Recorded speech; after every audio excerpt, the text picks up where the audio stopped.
Hello everyone and welcome to today's landing tutorial. This is a highly requested video, so here we are. Today I'll be telling you how I do my landings and also giving some tips. Okay, so let's get started with descending. This is a question I get asked a lot. Basically, if I'm at 36,000 feet and I'm about 25 minutes away from my destination, I would reduce my speed at about 0.1 of a Mach, and I'll descend about 1000 FPM. So make sure that you count the altitude above sea level of your airport that you're going to.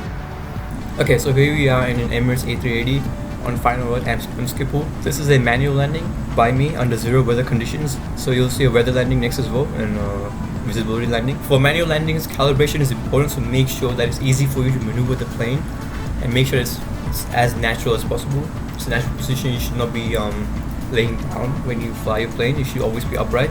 What's important is that you notice the ILS, which is Instrument Landing System.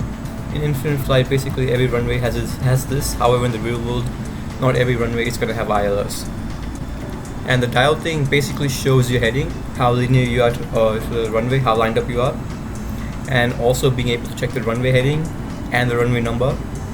Next up is the glide slope. This basically shows if you're flying below or above the prescribed recommended altitude for landing. For final approach to a runway, when you enter the red zone, you should be around 3,000 to 3,500 feet above ground level. Now this dot basically represents where you're going. Now on all runways there's this landing zone. Basically two white strips. This is where you should be aiming to land.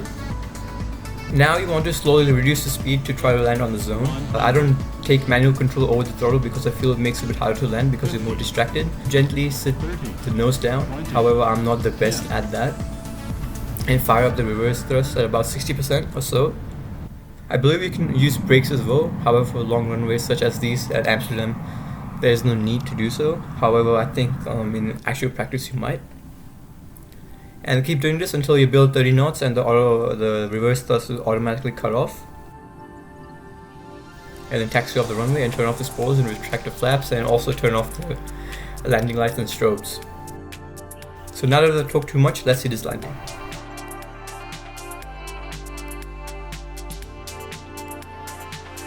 Now it's time to show a sort of landing you might have to do often on multiplayer, that is crosswinds, headwinds and such. Here we are on final at London Heathrow in a Thai A380. We've got 8 knots coming in from the right. Now you want to keep the red dot thing aimed at the runway and make sure the plane heading is linear, so it does not matter if the actual plane is not straight because we will be using the rudder just before landing. Just make sure you're going straight onto the runway. Now just try to get the plane as straight as possible before touching down, because once you land it gets much harder to do so because now you get friction against the runway as well. For worse wind conditions, it is the same theory about using the rudder and such.